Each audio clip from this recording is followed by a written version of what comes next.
Welcome to the Key Chapters of the Bible podcast. This is a daily podcast that's going through the key chapters of God's Word.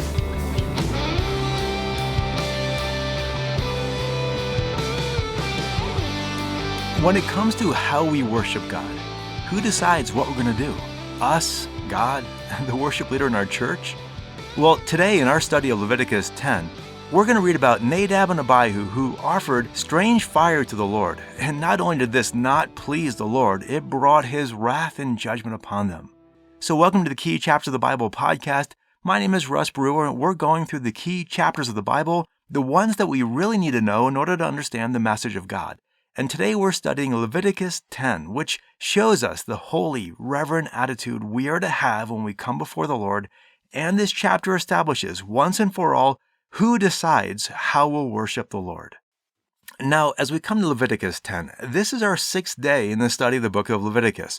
So far, we've been wading into the Levitical law on how to offer sacrifices to the Lord.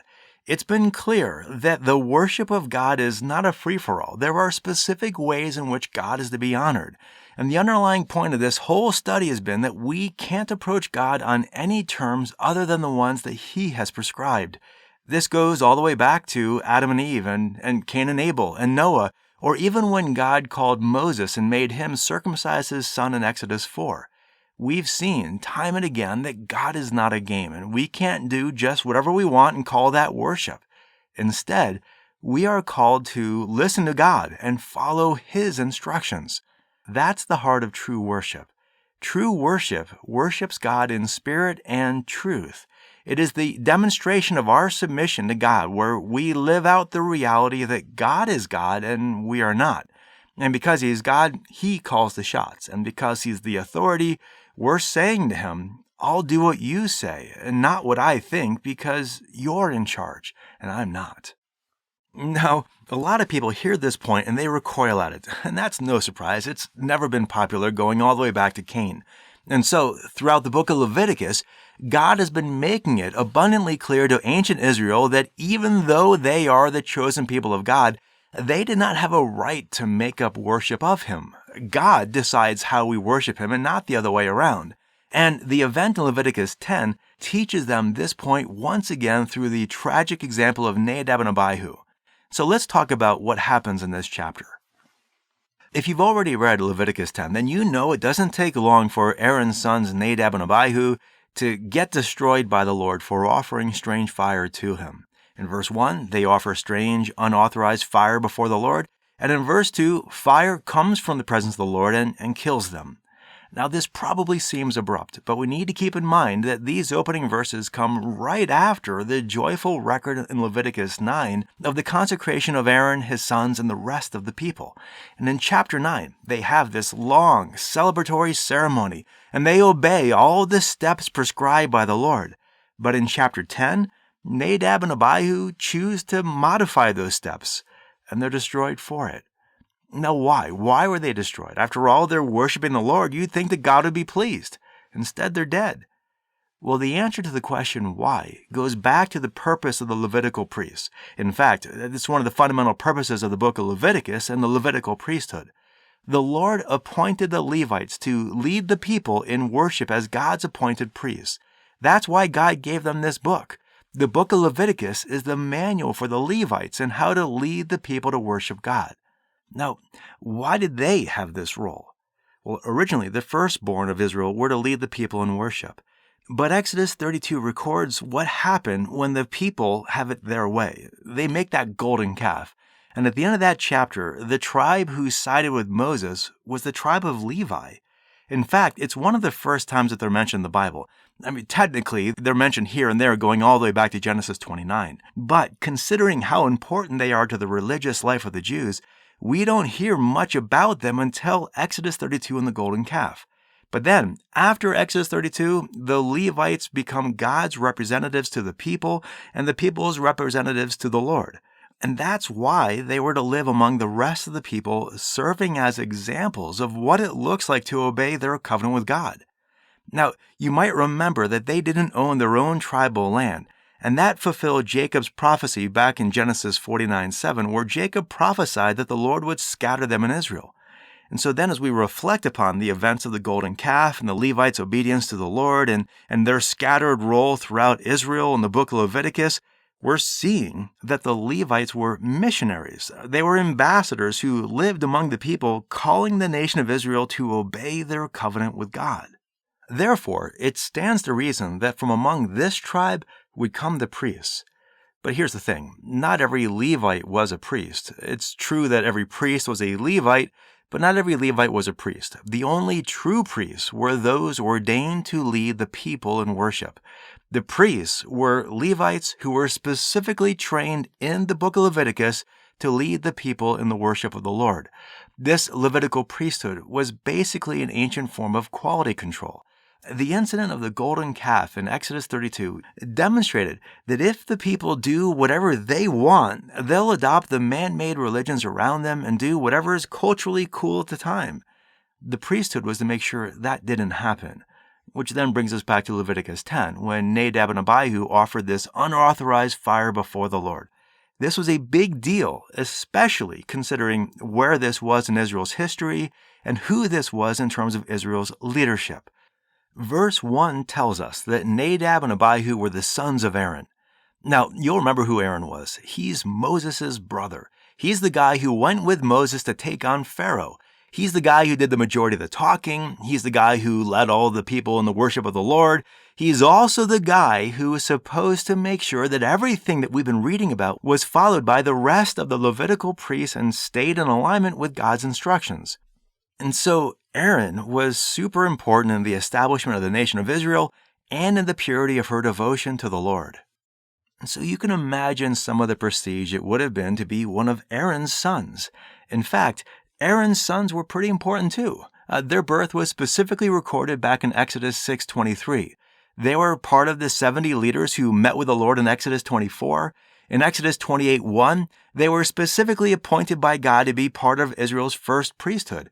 And just a couple chapters ago, back in Leviticus 8:1, the Lord told Moses to take Aaron and his sons and consecrate them to the priesthood, and Leviticus 9 records the whole ceremony where Aaron and his sons were consecrated.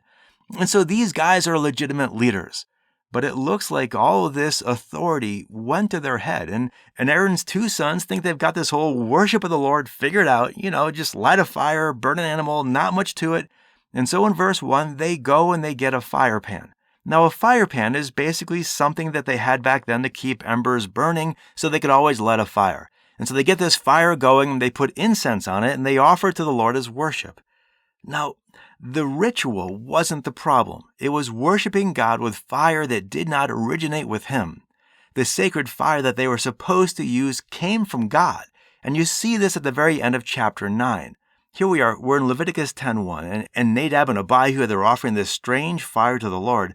And the very last verse, effectively the verse that comes right before Leviticus 10:1, the very last verse of Leviticus 9, verse 24, where they just are finishing this ceremony of consecration, and verse 24 says, "Then fire came out from before the Lord and consumed the burnt offering and the portions of fat on the altar, and when all the people saw it, they shouted and fell on their faces." And so Nadab and Abihu were part of this crowd that saw this miraculous fire come from God, and they fell on their faces. And they see that there in Leviticus 9:24. But here we are just one verse later, and they choose to bring their own fire. Now, this wasn't an oversight.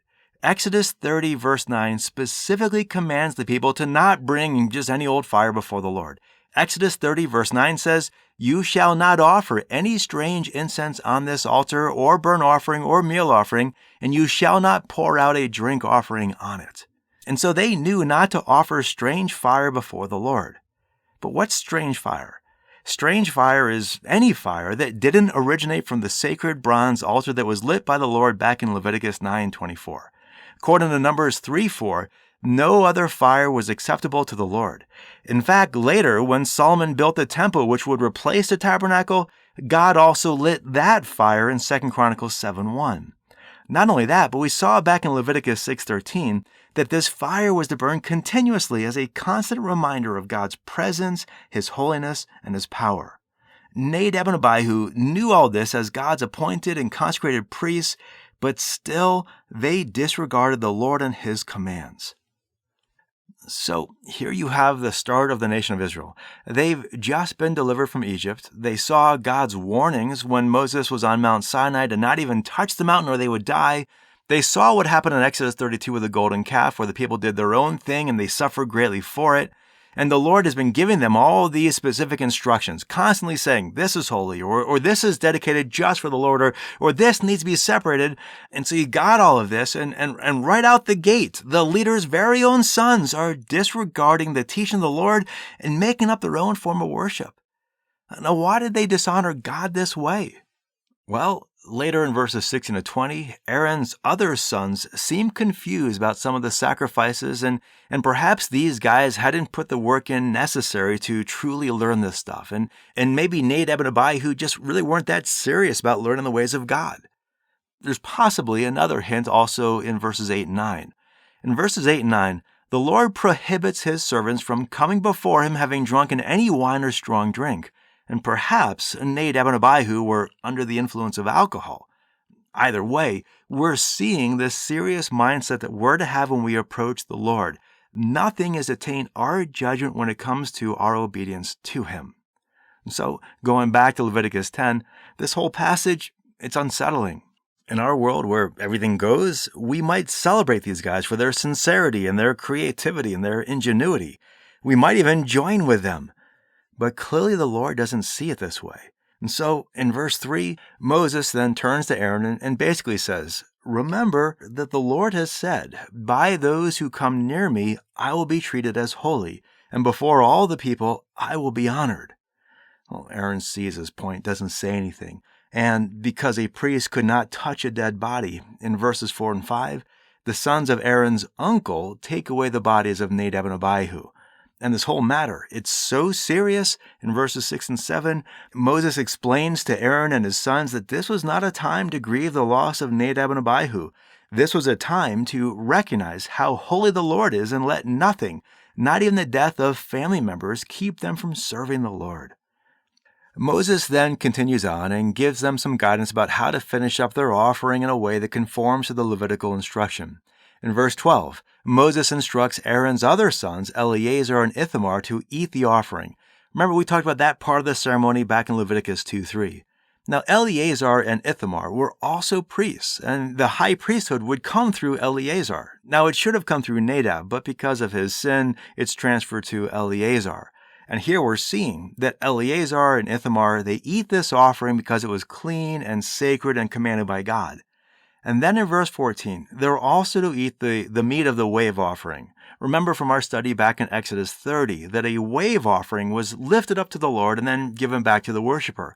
In this instance, because it's also a sin offering, Leviticus 6:26 says it was to be eaten by the priests. But that's not what happened. And so in verses 16 to 18, Moses is annoyed with Aaron and his sons because they let the sin offering burn up completely when it was supposed to be cooked and eaten. But Aaron suggests in verse 20 that it would be wrong to eat this meat as a celebration of forgiveness and communion with the Lord when his sons had so clearly violated these principles. And so Moses sees this point and the matter is put to rest. Now that's Leviticus 10. This key chapter gives us 3 clear principles. The first principle relates to the attitude that we're to have when we approach the Lord, specifically the seriousness that we need to have in our worship. Nadab and Abihu were consecrated priests, and because of their roles as priests, they didn't have the freedom to be cavalier with the things of God. Not that they were actually ever allowed to be cavalier with the Lord, but if they were to come before the Lord, He was to be their focus. You see this in the summary statement of the Lord in verse 3 after Nadab and Abihu were killed. Moses reminds Aaron that the Lord has already said, by those who come near me, I will be treated as holy, and before all the people, I will be honored. And so the priests were to lead the people in treating the Lord in a holy, sanctified manner.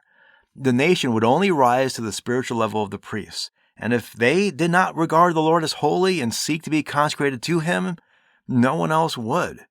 Thus, the Lord even warns the priests about taking Him seriously back in Exodus 19:22 when He said, also, let the priests who come near the Lord consecrate themselves, or else the Lord will break out against them.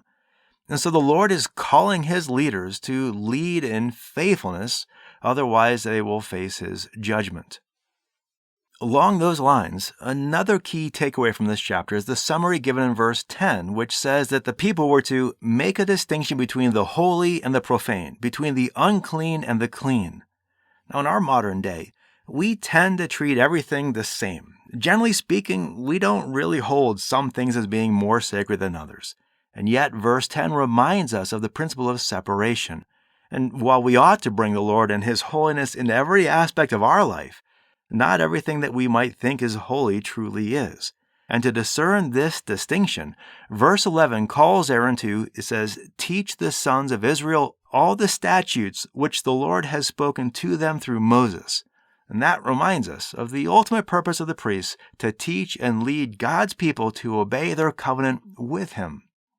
The final principle from this chapter relates to worship, and it deals with the question, who decides what is acceptable worship to the Lord?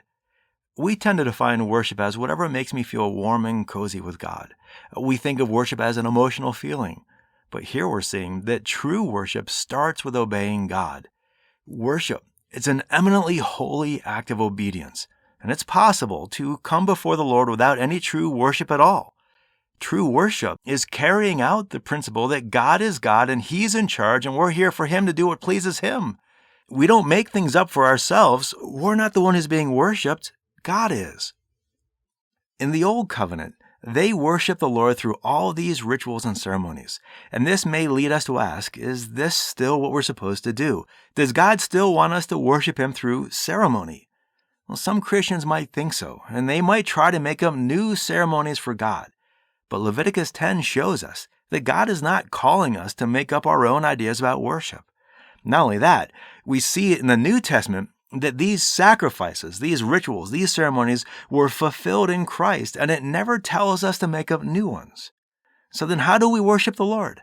Well, Jesus tells us in John 4:23 and 24 that the Father seeks true worshipers who will worship the Lord in spirit and in truth. God is calling us to worship Him in our spirit according to His truth. And so our spirit needs to be engaged, and we need to be following the things He has told us to do. The root meaning of the word worship is turn.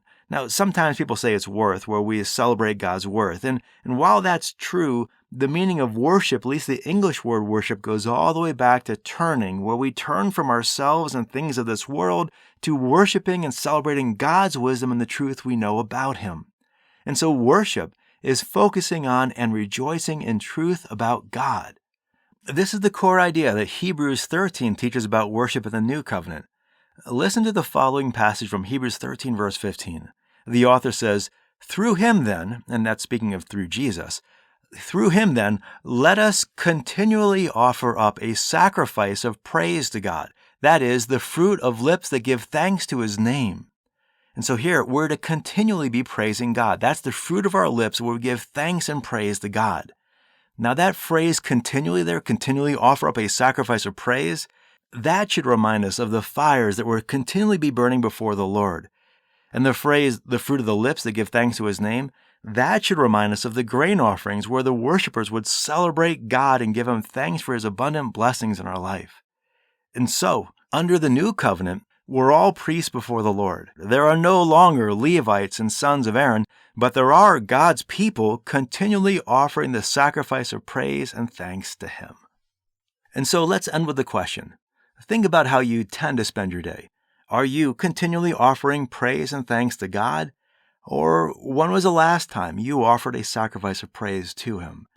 If it's been a while, confess that to the Lord and let Him guide you to living a life fulfilling the worship He has called you to offer to Him. With that, it's been great meeting with you today. I look forward to catching up with you tomorrow as we go into Leviticus chapter 16 and an incredible passage that unpacks the Day of Atonement, the Yom Kippur. Until then, have a great day and God bless.